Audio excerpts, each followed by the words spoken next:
College तो मैं भी जाता था। अच्छा। लेकिन मैं पढ़ने जाता था।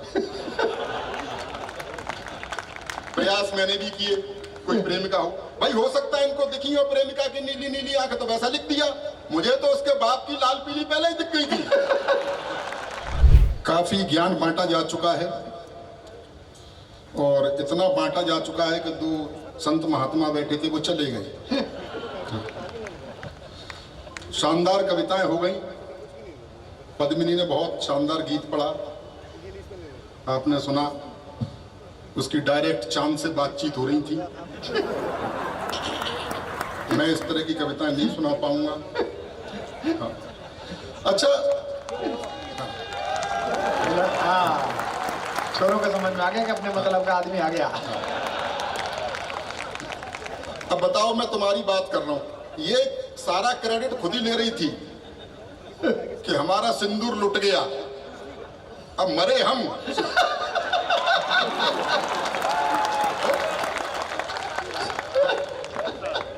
बोले कोई व्रत ऐसा नहीं बना और सारी महिलाएं रखती हैं। अरे भैया हमसे पूछो, तुम जरा सा कलेश कर दो तो कितने दिन के व्रत होते हैं, हमसे पूछो। कोई, मैं बहुत प्रैक्टिकल आदमी हूं, मैं ज्यादा देर तक आप लोगों के प्राण नहीं पीऊंगा। डॉक्टर कुमार विश्वास मेरे बड़े भाई हैं और क्या शानदार मेरा परिचय उन्होंने दिया। अब बहुत प्रेम करते हैं, मेरा और इनका वही प्रेम है जो आजकल इनका केजरीवाल के साथ चल रहा है। हम और डॉक्टर कुमार विश्वास इकट्ठे जवान हुए, वो बात अलग है कि जवान हो गए और मैं इकट्ठा। कई देशों की यात्राएं मैंने इनके साथ की हैं, 17-18 देशों में मैं इनके साथ गया हूं। और प्रेम करते हैं इसलिए ले जाते हैं ऐसा नहीं है, वहां से इज्जत बचा के मैं ही लाता हूं। नहीं भाई, किसी भी देश में हम जाते हैं, इमिग्रेशन से बाहर निकलते हैं तो भाई कविता और ज्ञान तो बाद में सुनेगा आदमी। पहले तो विदेशी इनकी कद काठी को देखते हैं, बाद में कहते हैं भारत में भुखमरी है। फिर मैं निकलता हूं तो समझ जाते हैं क्यों है। इनके साथ तमाम वीआईपी व्यवस्थाएं हमें मिलती हैं, इनके साथ साथ मुझे भी मिल जाती हैं। ये Y+ श्रेणी की सुरक्षा इन्हें मिली हुई है आजकल। और ये आप देख रहे हैं कमांडो खड़े हुए हैं, वो आ जाते हैं भीड़ से बचाने के लिए कि भैया आओ घेरा बनाओ घेरा बनाओ। मेरे पास भी जाते हैं घेरा बनाओ घेरा बनाओ घेरा बनाओ। मैंने कहा भैया इनका बनाओ, मेरा तो बना हुआ है।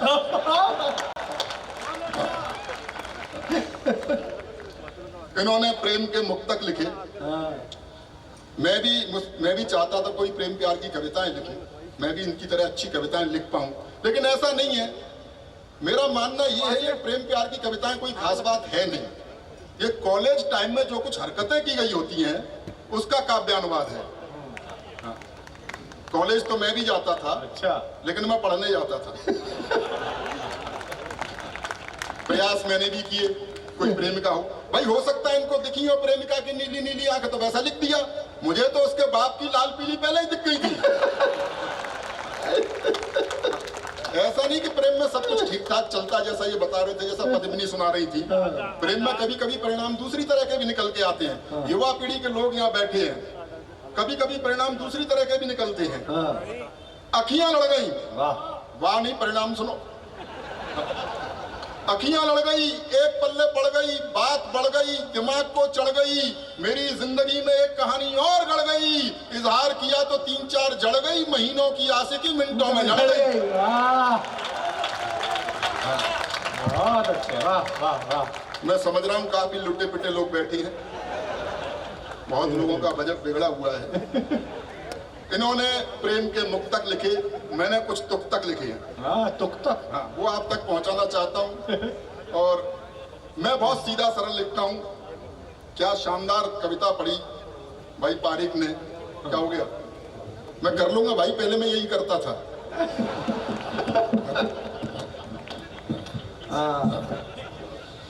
तो मेरा मानना ये है कि बहुत कठिन शब्दों के जोड़ने से कविता नहीं होती है। ये तो अच्छा पेचकस इसने कभी भी नहीं लगाया। हाँ, लगा सकता था। बहुत से कवि आते हैं, बहुत कठिन कठिन शब्दों का प्रयोग करते हैं, चिल्ला के सुना देते हैं, आप डर के मारे ताली बजाते हो। अच्छा, पिछले दिनों एक कवि को सुनता था, बात कुछ नहीं थी, तालियां बज रही थी, सुनता बहुत शानदार वीर रस पड़ा। वो कहता था अंधकार के घोर तिमिर में, हाँ बात एक ही, लेकिन भाई लगा हुआ है चमत्कार पैदा करने में। अंधकार के घोर तिमिर में घना अंधेरा छाया है, सूरज निकला भोर हो गई, चलो सवेरा आया। ऐसी कविताएं भी आने लगी। मैं बहुत सीधा सरल लिखता हूँ। अच्छा, ये तो सच में सचमुच वाला वीर रस का कवि था, राजस्थान का, इसलिए, वरना हमारे यहाँ ऐसे ऐसे जो तर्क कुछ होता नहीं है वीर रस के कवियों में, बस वो चिल्ला के सुना देते हैं। एक कहता था पिछले दिनों, पाकिस्तान तेरी छाती पर इंच इंच पर तिरंगा गाड़ देंगे। मैंने कहा भाई इसमें थोड़ा गैप कर ले, भाई इंच इंच पर गाड़ने के लिए निकलेगा कहां से? खाम ही खाम हल्ला मचाते हैं, खाम ही खाम की टेंशन है, पाकिस्तान ये वो, कश्मीर 370 हट गई, ये हो गया वो हो गया। भैया वो मांग रहा है कश्मीर, दे दो उसे। मैं युद्ध का बिल्कुल पक्षधर नहीं हूं, दे दो उसे कश्मीर। अगली बार भाइयों बहनों हम लाहौर से कर लेंगे। बारीक था, क्या देखा, भाइयों बहनों वहां से कर लेंगे। मैंने एक दो तुक तक आपको सुनाना चाहता हूँ। अच्छा था। इन्होंने लिखा, मोहब्बत सिर्फ एहसासों की पावन सी कहानी है, कभी कबीरा दीवाना था, कभी मीरा दीवानी है। मैंने कहा करके देखो है क्या मोहब्बत। हाँ। मोहब्बत सिर्फ खर्चों की बड़ी लंबी कहानी है। वाह, समझ रहा हूं सबका बजट बिगड़ा हुआ है। मोहब्बत सिर्फ खर्चों की बड़ी लंबी कहानी है, कभी पिक्चर दिखानी है, कभी साड़ी दिलानी है। मास्टर रोज कहता है कहाँ है फीस के पैसे, कोचिंग वाला मास्टर रोज कहता है कहाँ है फीस के पैसे, उसे समझाऊं मैं कैसे, मुझे छोरी पटानी है। बहुत बढ़िया, क्या आनंद ले रहे हो। उधर बारात चढ़ गई, धूम धड़ाका निबट चुका, आज बड़ी खुशी में हो रहा है, सब कुछ पटाखे वटाखे चल रहे हैं। मुझे भी 12-14 साल हो गए। क्या है भाई, जिनकी हो गई है उनका तो मैं कर क्या सकता हूँ, लेकिन जो युवा पीढ़ी के लोग बचे हैं उन्हें ज्ञान देना चाहता हूँ, सुन लेना ध्यान से। आज घोड़ी में बैठा है उसे, हाँ, वो तो क्या रुकेगा।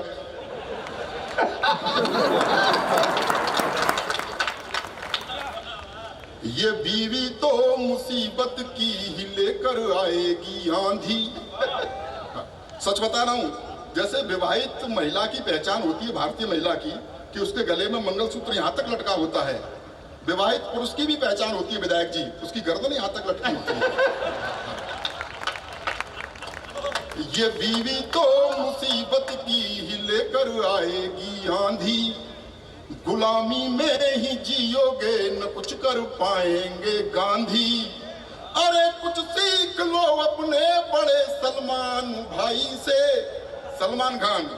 अरे कुछ सीख लो अपने बड़े सलमान भाई से, दूध बाजार का पीते रहे पर भैंस ना बांधी।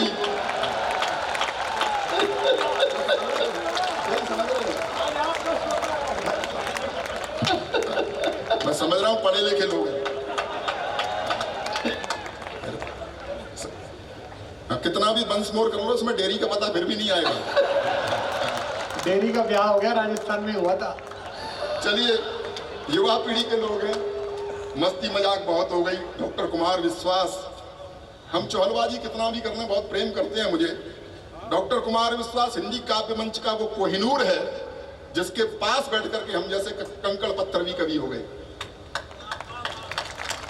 मित्रों, युवा पीढ़ी के लोग हैं, देश की बड़ी समस्या है, उसको रेखांकित करना चाहता हूं। जिस तरह की मैं कविताएं लिखता हूं, और अग्निवीर ले आए, उससे भी जोड़ लीजिए इसे।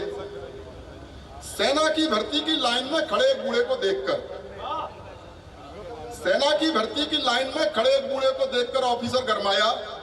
उसने बूढ़े से कुछ इस तरह फरमाया, बुड्ढे शमशान प्रतीक्षा कर रहा है और तू सेना में भर्ती हो रहा है, क्या दिमाग में कीड़े पड़े हैं? तो बूढ़े का जवाब था, नंबर आते आते बूढ़े हुए तो हम क्या करें, लाइन में तो जवानी से खड़े हैं। बहुत बहुत धन्यवाद। इतनी सारी भीड़ मैं जानता हूं डॉक्टर कुमार विश्वास जी को सुनने के लिए बैठी है, हम तो स्कीम में सुने जा रहे हैं। ज्यादा देर में आपके प्राण नहीं पीऊंगा। बहुत समय बाद मिले हैं, क्या बुरा समय निकल के गया साहब। पिछले 3 साल हमने कोरोना काल, लॉकडाउन, 2 लॉकडाउन हमने झेले। कितना बुरा समय था, याद कीजिए पहला लॉकडाउन, कितने डरे हुए थे। सर्फ के पैकेट को सर्फ से धो रहे थे। ये अच्छा है। अपनी ही पत्नी के साथ घर में बंद थे, उसी की शक्ल देखनी पड़ रही थी। ब्यूटी पार्लर तक बंद थे। बाद में सरकार को थोड़ी दया आई तो उसने शराब के ठेके खुलवा दिए, जिसे पी करके चुड़ैल भी सुंदर दिखाई देती है। मैं सच बता रहा हूं, एसएसपी साहब बैठे चले गए। उस समय 2 ही लोग सेवा कर रहे थे, पुलिस और डॉक्टर। दोनों ही वैक्सीन लगा रहे थे।